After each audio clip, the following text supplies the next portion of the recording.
सभी को नमस्कार। दोस्तों, आज हमारे लिए बहुत खुशी की बात है। आप यहाँ देख सकते हो, दीपक 755 रैंक इस बार आई है। बहुत बहुत बधाई हो आपको। Thank you sir. Mohan Mangawa, आपने नाम सुना होगा, हिंदी मीडियम में अभी जैसे इनका आईपीएस मिला इनको और 551 रैंक है। साथ में हमारे जो मेंटर है हरिराम जी, जैसे मैंने आपको बताया था ना कि हम लोग प्री के बाद में जयपुर में स्प्रिंग बोर्ड एकेडमी के साथ मिलके एक मेंटरशिप बैच चला रहे थे।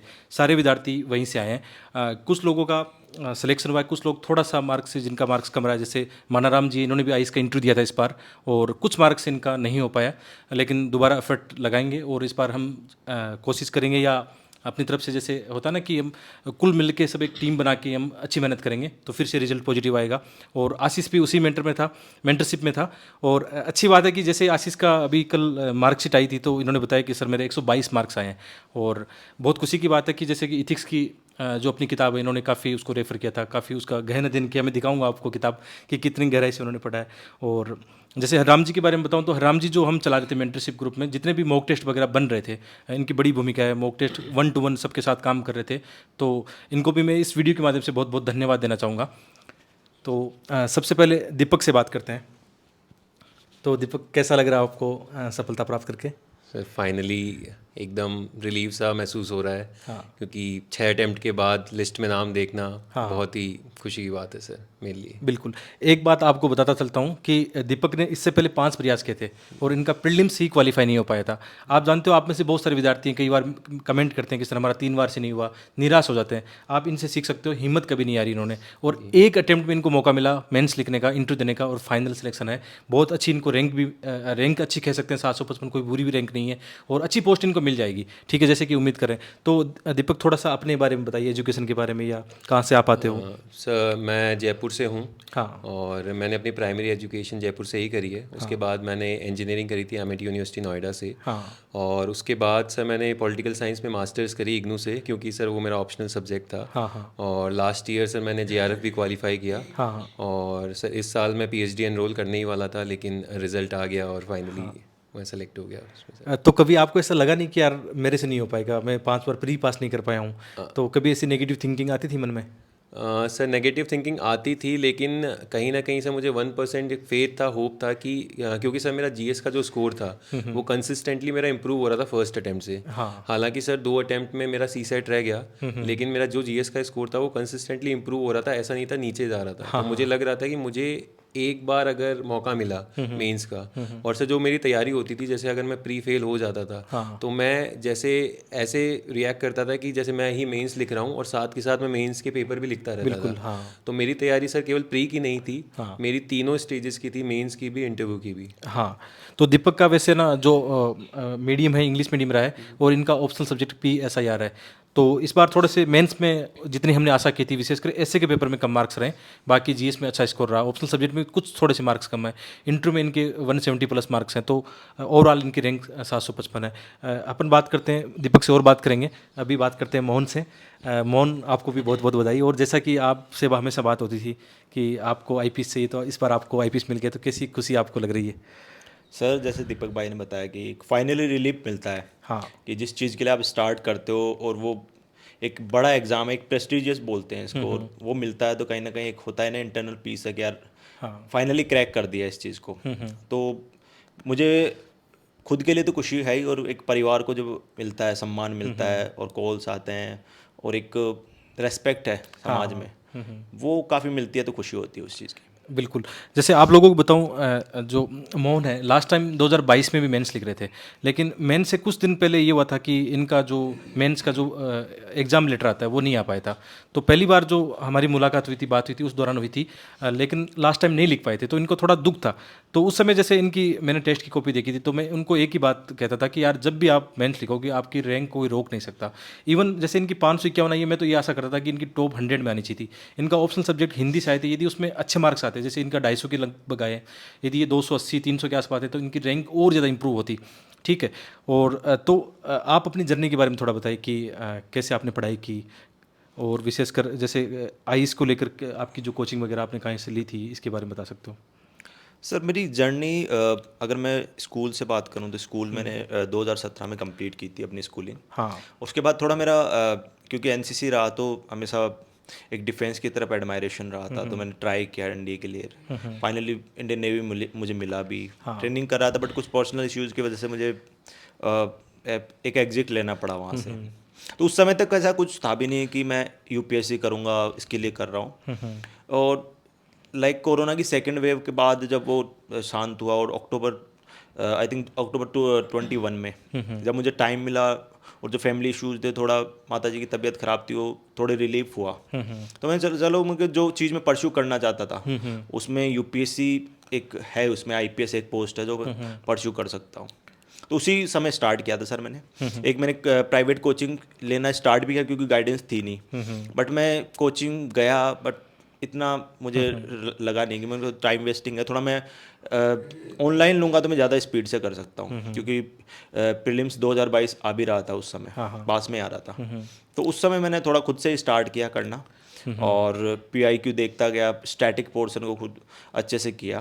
तो उस समय मेरा निकल गया था। बट अनफॉर्चुनेटली थोड़ा मेरा रहा नहीं, तो वो हुआ नहीं। बट यही था कि जैसे आपसे बात हुई उस समय कि आपने ये कहा कि इसको कंटिन्यू रखो थोड़ा, तो ज़्यादा रहेगा कि आप एज रहोगे अगले साल अगर आप पेपर दोगे तो। और वही हुआ कि मैं जब बैठा वापस, तो मेरे पास सारे तैयार थे, सारे जीएस तैयार थे मेरे पास, एसे तैयार थे, और जो मैंने बना लिए थे ऑप्शनल के, तो उसका वो बहुत एज मिला मुझे। मैंने ज़्यादातर पेपर्स लिखे हैं। तो उस समय तक हरिराम जी मेरे टच में आ गए थे जब मेरा सेकंड था। तो हम उनका अनफॉर्चुनेटली नहीं हुआ, बट वो हमेशा साथ रहते थे कि हमेशा बताना मेरे को कि यहाँ गलती कर रहा है, मैं आपको फॉर्म भेजता था, इनको भेजता था। तो यही था, फीडबैक मिलता था, फीडबैक पे लगातार काम करते हैं, तो वही एक इम्प्रूवमेंट का जरिया है। जैसा आपका स्कोर भी देख रहे थे, एसे राइटिंग में इस बार इनके 130 मार्क्स है, जो कि one of the best marks है। इस बार एसे राइटिंग में कितना स्कोर है आपको पता होगा, 50 से लेकर 70-80 का मार्क्स रहा है। जैसे दीपक के एसे राइटिंग में बहुत अच्छे मार्क्स होते हैं, यानी 110-20 मार्क्स आते तो इनकी रैंक बहुत ज़्यादा ऊपर आती। तो 130 मार्क्स, तो एसे राइटिंग को लेकर विशेषकर कोई आपकी रणनीति रही हो?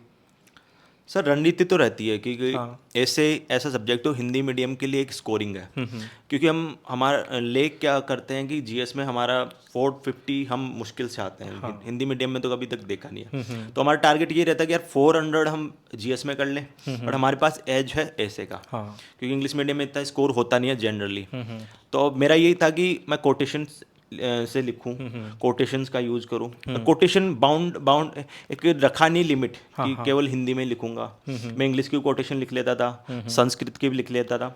और स्टार्ट जैसे आपके मैंने 2-3 ऐसे देखे थे, उनको मैंने थीम पकड़ के किया कि अगर मेरे पास हिस्ट्री बेस ऐसा कुछ कोई आएगा तो मैं यहाँ से स्टार्ट करूँगा। तो वैसे मैंने थीम बना रखी थी। उन थीम्स पे स्टार्ट में इंट्रो वहीं से करता था, थोड़ा कि लगे कि बांधने वाला और आपस में मतलब एक चलता है ना, बहता है, ऐसे फ्लो बनने का पढ़ने वाले का, तभी मार्क्स आते हैं। बिल्कुल। तो इसी में लिखता जाता था। और एक पहले ब्रेनस्टॉर्मिंग जरूरी होती है। ऐसे कभी भी आंसर राइटिंग करते हैं तो सबसे इंपॉर्टेंट है ब्रेनस्टॉर्मिंग। क्या पीछे लिख लो कि ऊपर से नीचे तक मुझे क्या लिखना है। उसमें GS1 की, जैसे मैं GS से स्टार्ट करता था कि GS1 में क्या है, तो कल्चर है तो कल्चर पे कुछ सोच लिया, हिस्ट्री पे कुछ सोच लिया, सोसाइटी पे कुछ सोच लिया, ज्योग्राफी टाइप का कुछ भी मेरे को मिलता है अगर क्लिक करता है माइंड में। ऐसे कुछ फिलोसॉफिकल होते हैं, बहुत सारे हैं। ऐसे सोच के चलो, फिर पॉलिटी सोच लो, IR पे कुछ अभी रिसेंट में इशू चल रहे तो अपन करंट अफेयर से उसको जोड़ दो। तो एक होता है ना कि फिलोसॉफिकल ऐसे को कॉन्क्रीट कर दिया। अगर कॉन्क्रीट कर दोगे, मजा आने लग जाता है सामने वालों को पढ़ के, तो फिर मेरे को लगता है मार्क्स अच्छे आ जाते हैं। बिल्कुल, ये बहुत अच्छा बताया। बाकी और कभी डीप में स्ट्रेटेजी और हम जानेंगे कि आपने कैसे किया। आपकी जो टेस्ट कॉपी मैंने शेयर कर दी है बच्चों को वैसे टेलीग्राम पे। अभी हम बात करते हैं मानाराम जी से। तो मानाराम जी का थोड़ा सा मैं परिचय देता हूँ। पहले भी आईएएस का इंटरव्यू दे चुके हैं, इस बार भी आईएएस का इंटरव्यू दिया, यानी 2 यूपीएससी आईएएस का इंटरव्यू दे चुके हैं। इनकी जो पकड़ है मेंस में मुझे अच्छी लगती थी, इनका मीडियम इंग्लिश है, लेकिन इस बार 20-22 मार्क्स से इनका फाइनल सिलेक्शन रुक गया। इंटरव्यू में ठीक मार्क्स मिले, थोड़ा मेंस में है कि सभी जो सब्जेक्ट उसमें थोड़ा थोड़ा मार्क्स बढ़ते तो इनका फाइनल सिलेक्शन हो जाता। वैसे मानाराम जी, आप सभी जो चारों हैं, मोहनलाल जो 53 रैंक है, ये चारों क्या कर रहे थे, मेंस में भी साथ में थे और इंटरव्यू में भी इन्होंने अच्छा ग्रुप बना के तैयारी की। तो जैसे कहीं ना कहीं आप जो फाइनल रिजल्ट आया है, मैं मानता हूँ कि एक ह्यूमन बीइंग के लिए निराशा रहती है। तो इस बार आपकी तैयारी कैसी है? जैसे इस बार आप दोबारा फेर होने वाले हो, तो तैयारी कैसी है आपकी? सर अभी जो प्रीलिम है जस्ट पास में ही है, तो अभी तो फोकस ये है कि हमारा मतलब एंटर करने के लिए ये मेंस में एंट्री पास लेने के लिए प्री ज़रूरी है। हाँ। तो उसके लिए ये है कि बहुत अनसर्टेन जो अभी इसका प्री का इन्वायरमेंट है, उसके लिए हमें तैयार रहना होगा। और अभी के लिए मेरी तैयारी ये है कि वापस से जो जितने अपने नोट्स है प्री के और उसके साथ साथ जो करंट्स है और स्टैटिक है, मुझे लगता है कि सबसे इम्पोर्टेंट चीज़ है वो अभी के टाइम में स्टैटिक्स पर जो पकड़ होनी चाहिए हमारी, वो सबसे एक इम्पोर्टेंट रोल प्ले करता है। तो इसके साथ ही साथ सर ये है कि मैं सी सेट में भी साथ में सी सेट को भी साथ ही साथ कर रहा हूँ। तो ज़रूरी है कि इस अनसर्टेन माहौल में जो सी सेट है वो एक बहुत ही अहम रोल निभाता है अपना। बिल्कुल। तो इसमें साथ में ही सी सेट भी कर रहा हूँ। और जब इंटरव्यू हो गए थे हमारे, जैसे फरवरी में मेरा इंटरव्यू हो गया था, तो उसके बाद से ही थोड़ा थोड़ा वो है कि फ्लो में पढ़ते रहते, क्योंकि इतनी मतलब सब्जेक्टिविटी है यूपीएससी में, किसी का कोई ये नहीं है कि फिक्स है कि सर्टेन है कि सिलेक्शन हो ही जाएगा। तो इतना सर्टेन कोई नहीं होता है। तो उसके बाद ज़रूरी है कि इंटरव्यू के बाद फिर से मैदान में आने के लिए तैयार रहना पड़ता है। तो थोड़ी थोड़ी तैयारी उसी टाइम से शुरू कर दी थी। तो अभी भी ये है कि अब वापस अच्छे से लगना होगा। और तो जैसे आप लोग चारों साथ ही इंटरव्यू दे रहे थे इस बार, और मेंस के समय भी आप साथ ही थे, काफ़ी आपने एक दूसरे की आंसर राइटिंग भी देखी है, मैंने जैसे आंसर राइटिंग आपकी भी देखी है, और जैसे इनका फाइनल सिलेक्शन हुआ, लेकिन मेरी नज़र में आपका जो काबिलियत थी वो इनकी इक्वली थी, कभी भी ऐसी कम नहीं थी। हाँ, सबका कई बार होता कंपटीशन है कि हमारे कई मार्क्स कम रह जाते हैं, तो आप मेरी तरफ से भी है कि इस चीज़ को एक मोटिवेशन के रूप में लेना है कि इस बार मेरा फाइनल होगा किसी हालत में। और जैसे आपने 2 इंटरव्यू दिए, तो आपकी काबिलियत पर कोई शक नहीं है हमें, और मैं तो ये दुआ करूंगा कि इस बार आपका नेक्स्ट जो अटेम्प्ट है उसमें आपका फाइनल हो। तो अभी हम बिल्कुल अभी आते हैं आशीष पर। आशीष भी बिल्कुल, आशीष और दीपक हमेशा से ही साथ रहे पिछले, क्योंकि इन्होंने बीटेक अपना साथ में किया है, और जब इन दोनों की आंसर राइटिंग चलती थी तो मैं ये कहता कि यार आप दोनों एक दूसरे की कॉपी करते हो क्या। इनके सारे के सारे जो कोटेशन होते हैं, सारे के सारे एग्जाम्पल है, एक दूसरे की कॉपी होती थी। तो इनसे कई बार ऐसी मजाक चलती थी कि यार आप दोनों का सेम है, और वैसे इनका स्कोर लगभग सेम है। थोड़ा आशीष का क्या रहा, ऑप्शनल सब्जेक्ट में कम मार्क्स रहे हैं, उसकी वजह से हुआ।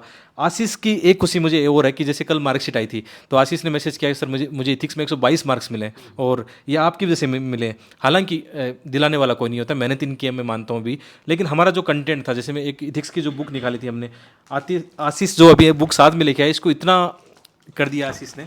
अभी मैं देख रहा था इसमें पूरा, आशीष कह रहे हैं कि इस किताब को सर आप अपडेट कर देना, मैंने सारा कंटेंट डाल दिया इसमें, और 122 मार्क्स कम नहीं होते हैं। जैसे इनका भी सिलेक्शन हुआ, इनका सिलेक्शन हुआ है, लेकिन आशीष के जो मार्क्स हैं टॉपर्स के इक्वल आते हैं। तो आशीष, कैसी आपकी स्ट्रेटेजी थी फिर इथिक्स को लेकर विशेषकर? सर मुझे लगता है कि एथिक्स के अंदर मेन रोल जो रहा था मेरे, हाँ, शायद सोर्सेज कम रखने का। हाँ। और सोर्स हमने रखा था सिर्फ आपकी एक बुक को। हाँ। तो मैंने और दीपक ने उस बुक को मतलब हमने ऐसे ले लिया था कि हमें, क्योंकि काफ़ी कम शब्दों के अंदर आपने पूरी बात समझा रखी है चैप्टर वाइज, तो हमने क्या किया, एक एक चैप्टर हम एक दिन में ले लेते थे। हाँ। फिर हम देखते थे कि हम इसमें और एग्जाम्पल क्या ऐड कर सकते हैं। वैसे इसमें खूब सारे एग्जाम्पल हैं। हाँ। तो हम दोनों ने कंटिन्यूअसली उसके अंदर एग्जाम्पल, जैसे न्यूज़पेपर पढ़ते रहते थे, तो हमने सिर्फ एक सोर्स रखा, हमने कोई दूसरा सोर्स लिया नहीं, और उसके अंदर हम एग्जाम्पल ऐड करते गए और उसी को याद करते रह गए। और उससे भी ज़्यादा अच्छा लगा हमें इसमें केस स्टडी वाला पार्ट भी। उसके अंदर मतलब आप मार्केट में देखते हैं तो बहुत सारे ऑप्शंस मिलते हैं कि आप ऐसे कर लो सॉल्व, आप वैसे सॉल्व कर लो। हाँ। लेकिन हमें शायद ये इसकी स्ट्रेटेजी थी बहुत सिंपल, और जिसको आराम से कोई भी अपना सकता है। तो यही रोल रहा था कि हमने एक सोर्स कम रखा और सारे को कंप्लीट किया। आपको एक और बात बताता हूँ कि आशीष और दीपक अपने यूट्यूब चैनल से बहुत शुरू से जुड़े एक तरह से, और ये मेरे परिवार रिलेशन में भी आते हैं। तो जैसे बच्चे कई बार शिकायत करते हैं कि इंग्लिश मीडियम का कंटेंट, ये इन दोनों ने हिंदी मीडियम में तैयार किया इंग्लिश मीडियम का कंटेंट, और दीपक तो ये बोल रहे थे सर सारा जो आपका हिंदी का कंटेंट था उसको हम दोनों ने इतना ट्रांसलेट करके पढ़ा है, और इनके जो एग्जाम्पल वगैरह टेस्ट कॉपी मैंने चेक भी किए तो उससे झलकता भी था। तो ऐसी कोई बहानेबाजी नहीं होनी चाहिए, आप जहाँ कंटेंट मिले उसको करके आप कर सकते हो। तो अभी हम आते थोड़ा हरिराम जी पर आते हैं, और हरिराम जी को मैं बहुत बहुत धन्यवाद देना चाहूँगा इस वीडियो के माध्यम से कि जो हम जयपुर में मेंटरशिप बैच चला रहे थे उसका आप कह सकते हो बिल्कुल ये आधार थे, और कंटिन्यूसली 1 to 1 मतलब बच्चों के साथ ये 3 महीने लगातार रहे थे, और जो जितने भी टेस्ट बनते थे सारे टेस्ट ये बनाते थे, और बहुत सारे टेस्ट मतलब बच्चों के साथ 1 to 1 चेक भी करते थे। जैसे विशेषकर मेरी जो भूमिका थी वहाँ पे एसए और इथिक्स को लेकर थी, जीएस का सारा भार इन पे था, तो इसके लिए भी मैं धन्यवाद आपको देना चाहता हूँ। Thank you sir. और हरिराम जी का जैसे आपने वीडियो देखे होंगे अपने यूट्यूब चैनल पर, लास्ट टाइम इंटरव्यू दिया यूपीएससी का, और हमें भी इनकी काबिलियत पर कोई शक नहीं है। दोबारा इस बार अटेम्प्ट ले रहे हैं और इस बार अच्छा करेंगे। तो हरिराम जी, इस बार आपकी तैयारी कैसी है? सर मेरी तरफ से तो काफ़ी ठीक ही है। हाँ। और अभी मेंटरशिप जो ज्वाइन की उसकी वजह से मेरे साथ जो मेंस की तो बहुत बढ़िया हो गई, क्योंकि जो इतने दीपक भाई जैसे मोहन है, इनकी सबकी कॉपी चेक की, इतना बढ़िया इनका जो स्ट्रक्चर वगैरह है, कंटेंट सब बार बार वो देख करके खुद के वो कॉन्फिडेंस ज़्यादा बढ़ाई है। और आपको जैसे आपको पता लगा कि हिंदी मीडियम का टॉपर इस बार अपनी मेंटरशिप बेस से निकला है, तो उसकी खुशी कैसी लगी आपको? सर वो तो फिर होती है, वो तो बहुत ज़्यादा खुशी होती है। हाँ, आपको बता चलते हैं कि जो रैंक 53 आई मोहनलाल, वो हमारे इसी ग्रुप से हैं, विशेषकर जो मानाराम जी के खास दोस्त हैं, रूम पार्टनर इनके रहे हमेशा से। और जैसे मैंने बताया कि मेंस में और इंटर में ये सभी साथ थे।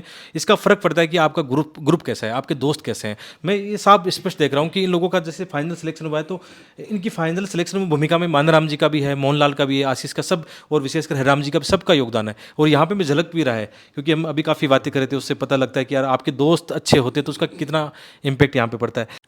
तो हरिराम जी इनके साथ, बच्चों के साथ 1 to 1 जुड़े थे, काफ़ी इन्होंने मेहनत भी की थी इस पर। तो हरिराम जी, आप ना दीपक और आशीष के बारे में, तो ये बहुत शैतानियाँ करते थे, आपने कहा कि बहुत शैतानियाँ करते हैं, तो इनकी क्या रोचक चीज़ें जो यादें हैं आपके साथ में हैं? जी सर, एक तो जैसा कि हम देखते हैं यूपीएससी की तैयारी के दौरान, खास करके जो एग्ज़ाम पीरियड होता है, हाँ, इसमें ज़्यादातर स्टूडेंट क्या करते हैं, इतने ज़्यादा वो डिप्रेशन में आ जाते हैं, मतलब कि पूरा बुक में लगे रहते हैं। हाँ, तो मतलब कहते हैं ना, इतना ज़्यादा वो हो जाते हैं कि कट जाते हैं पूरे दोस्तों वगैरह से। इनकी सबसे अच्छी बात यही थी, दीपक जी, आशीष जी, इनका दोनों का एक तो था, इनके रूम में आप कभी भी चले जाओ, हाँ, इनके पास जाके कुछ भी आप बात कर लो, कितने टाइम आप बैठ के आ जाओ, ये इनके मतलब कि बातों से, चेहरे से कभी नहीं लगेगा कि यार ये डिस्टर्ब हो रहे हैं या इनको कोई मेंस का वो प्रेशर है, ऐसा कुछ ही नहीं है। ये सबसे अच्छी बात थी। बिल्कुल। तो आप जैसे इनकी मेहनत देखते थे, तो आप उस समय आप मुझे फीडबैक भी देते थे कि आशीष ये कर रहे हैं, दीपक ये कर रहे हैं, मोहन ये कर रहे हैं। तो विशेषकर जैसे आपकी इनकी मेहनत आपने देखी रियल में, तो कितनी कैसे मेहनत करते थे ये लोग, कितना पढ़ाई करते थे, कितना आंसर राइटिंग करते थे। एक सबसे इंपॉर्टेंट चीज़ आती है अनुशासन। मोहन का अनुशासन तो मैं जानता हूँ, मोहन का अनुशासन तो आप लोगों को यदि बताऊँ तो इन्होंने मार्केट में से कोई टेस्ट सीरीज नहीं छोड़ी जिसको लिखा नहीं, मतलब आंसर राइटिंग के लेवल पे इन्होंने रिकॉर्ड तोड़ दिए हैं। आप किसी भी पोर्टल पर देखना, इनकी कॉपी जरूर मिल जाएगी, इतनी आंसर राइटिंग करते हैं। और मुझे भी खूब परेशान किया इन्होंने, खूब आंसर दिखा के कितने चेक करवा देते। और ऐसे राइटिंग का, इथिक्स का, जैसे मेनली मैं सभी का क्रेडिट नहीं लेना चाहूँगा कि जीएस की मैंने देखी है, मैंने इनकी ऐसे और इथिक्स की कॉपियाँ देखी है, जिनमें नो डाउट इनको फीडबैक भी ज़्यादा था, कभी ख़राब भी होता था और बाद में इम्प्रूव भी होता था। तो कैसा इनका रहता था फिर? एक तो जैसे इनका तो हम कहते हैं दीपक जी और आशीष भाई, इनका तो दोनों का एक तो ये रहता था कि जो भी कमेंट देते थे ना, उस पर बहुत ज़्यादा काम करते थे। ज़्यादातर हम क्या देखते हैं, कॉपी हम चेक करवाते हैं, फिर उसको पलट के देख के कितने नंबर दिए हैं, इतना देख के उसको साइड में रख देते हैं और अपने आगे कंटेंट रिवाइज करने में लग जाते हैं। इनका मेन काम ये था कि जो इनको कॉपी मिली है उसके बाद जो पहले जो लिखा है उससे ज़्यादा काम उसके बाद करते थे। तो इनका हर एक कॉपी में इनके एक इम्प्रूवमेंट दिखता था।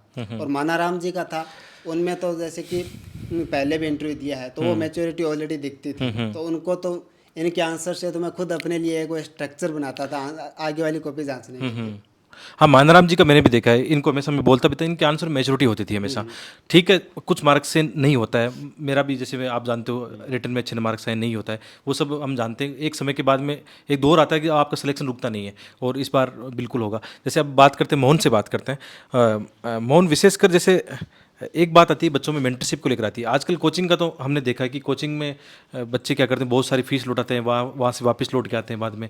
और आजकल ये मेंटरशिप का बहुत चल रहा है, विशेषकर पर्सनल मेंटर, आपका कोई मेंटर अच्छा, तो मेंटरशिप के बारे में आपकी क्या राय है कि वाकई जैसे हम लोग आंसर राइटिंग डेली करते हैं, आपको एक अच्छा मेंटर मिलता है तो उससे फ़र्क पड़ता है? सर, मेंटर का रोल तो होता है, और स्टार्टिंग क्योंकि मैं जैसे बिगिनर था, उसके लिए मैंने मेंटरशिप की है प्रीलिम्स के बाद में, इम्पोर्टेंटली। तो वो चीज़ होती है कि आपको बताने वाला अगर हो कि आपने ये किया है, अगली बार ये करोगे तो सही हो जाएगा, उस पर काम करो आप, तो मेंटर बहुत एक हेल्पफुल होता है उसमें। और मैं तो एक टीचर और रहे, मेंटर और आप रहे हो पर्सनली, तो दोनों से मैं जुड़ा रहता था, बातें करता था कि क्या इम्प्रूव कर सकते हैं। उस चीज़ में मेंटरशिप बहुत अच्छी है। बट कुछ कोचिंग्स में होता है कि वो केवल मास लेवल पे मेंटरशिप करते हैं, वो कोई मैं मेंटरशिप मानता भी नहीं उसको।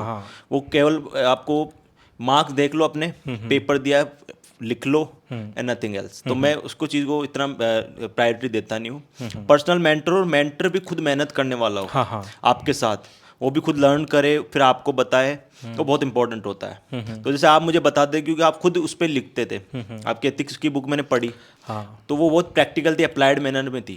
उसको पढ़ो और केवल आंसर लिखो।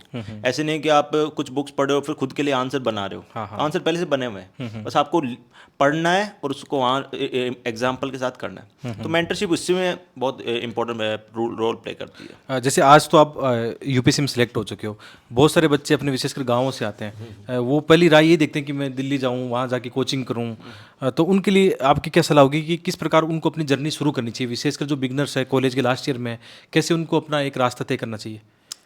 सर मैं एक तो आपके चैनल के माध्यम से एक चीज़ कहना चाहूँगा कि दिल्ली आना बिल्कुल ज़रूरी नहीं है। आशीष भैया और दीपक भैया दोनों दिल्ली नहीं गए, केवल इंटरव्यू के टाइम पे गए।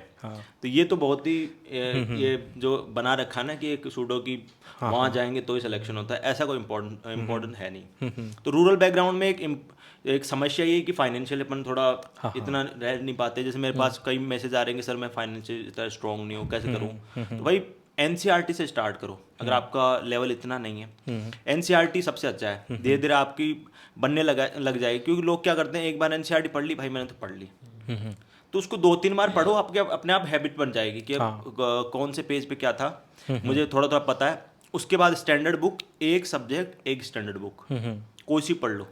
जैसे मैंने लक्ष्मीकांत नहीं पढ़ी सर, क्योंकि मैंने स्टार्ट की थी पढ़ना उसको, वो हिंदी में थी, ट्रांसलेटेड होती है वो।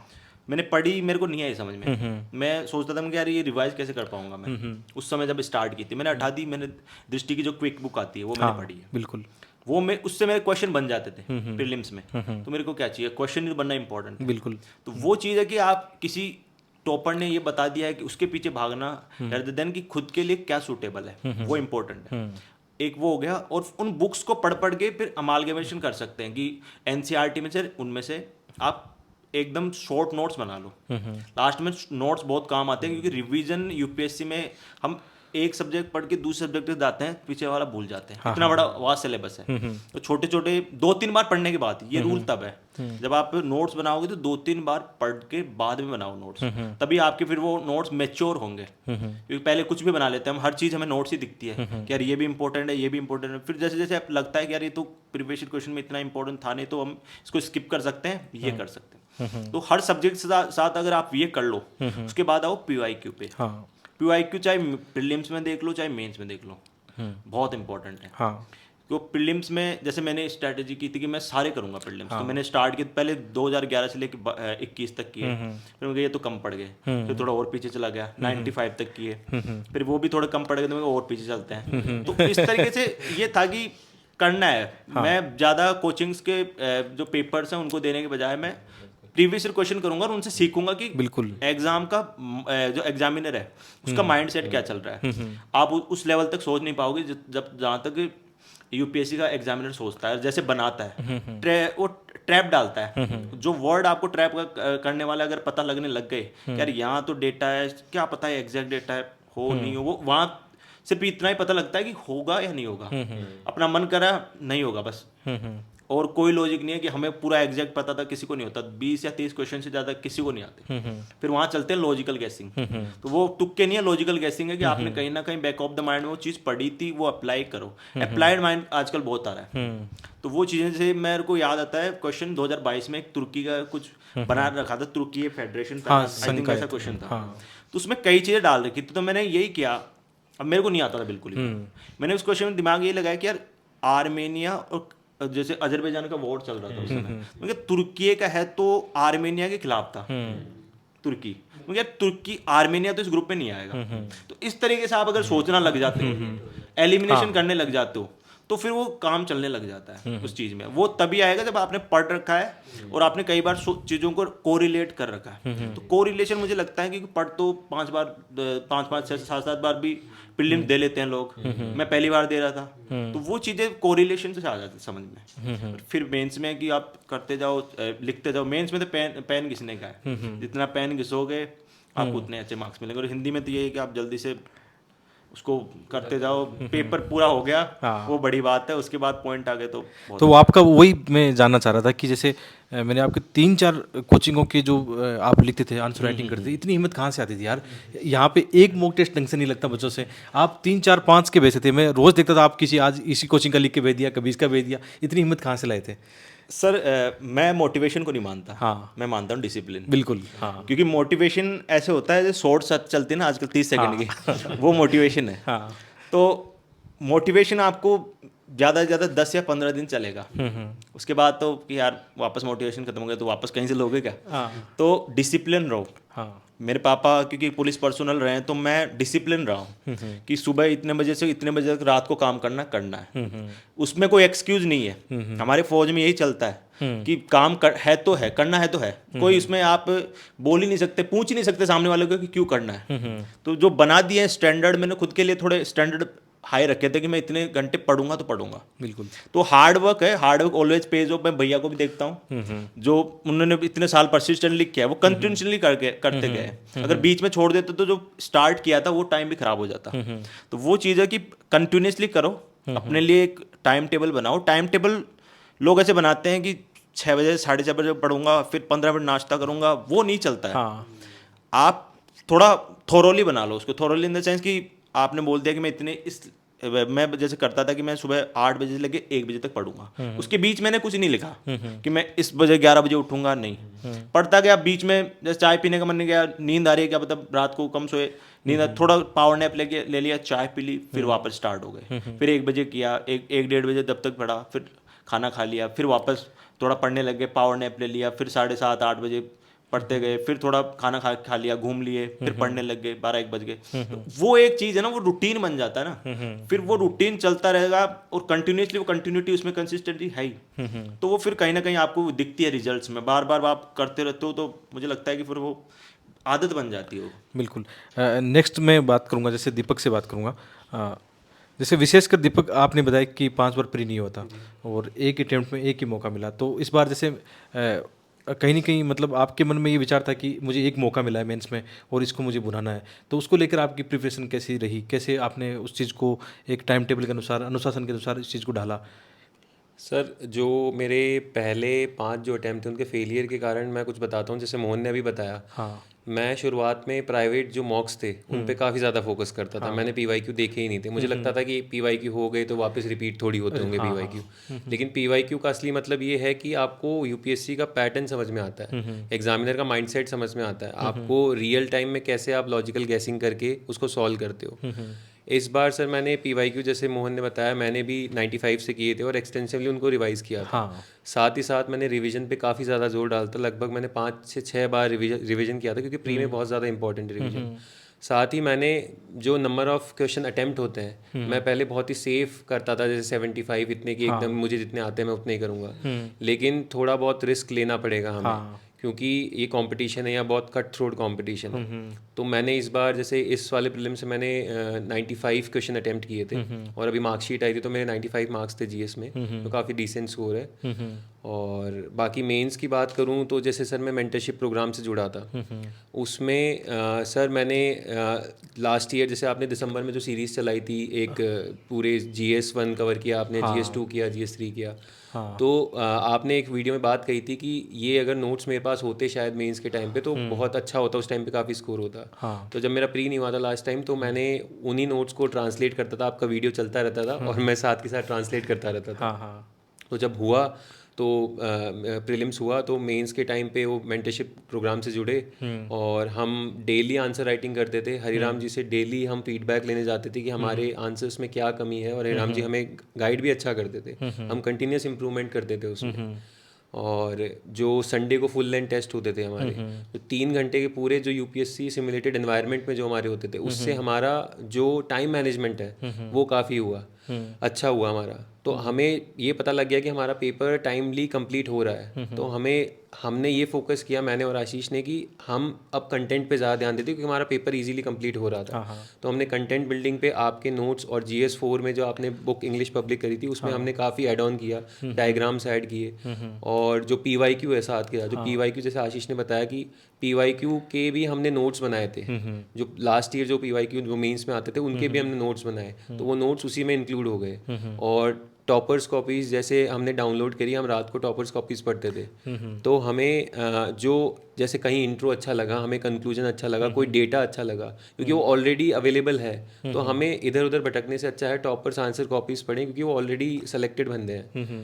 तो ये सारी चीज़ों पे मेरा ज़्यादा ध्यान रहा मेंस के टाइम पे। बिल्कुल, यहाँ पे अब सीखने वाली बातें बहुत सारी है। हम कोशिश करेंगे कि दीपक और मोहन के साथ एक 1-to-1 सेशन करेंगे, उसमें लंबा थोड़ा सा और चीज़ें जानने की कोशिश करेंगे, क्योंकि इनका जो फीडबैक आ रहा है जेन्युइन फीडबैक आ रहा है। एक बात मैं आशीष से करना चाहूँगा कि जैसे आशीष, आप और दीपक मतलब कॉलेज में साथ रहे हैं, और आपने फिर कितने CDS के आपने बहुत सारे इंटरव्यू दिए दोनों ने, और जयपुर में भी आप तैयारी साथ ही कर रहे थे, रूम पार्टनर रहे हो साथ में। अभी जैसे दीपक का हो गया है, नो डाउट कहीं ना कहीं ये होता है कि यार दबाव, घर वालों को दबाव आता है, समाज का दबाव आता है कि यार वो तुम्हारे साथ वाला हो गया, तो इस चीज़ को कैसे आप डील कर रहे हो? और एक बात और है कि जैसे दीपक वैसे आपके लिए वेट कर रहे हैं, ये लबासना आपके साथ अगले साल जाएंगे, ये बोल रहे हैं मैं भी दोबारा आशीष के साथ अटेम्प्ट लूँगा और दोनों साथ ही जाएंगे हम।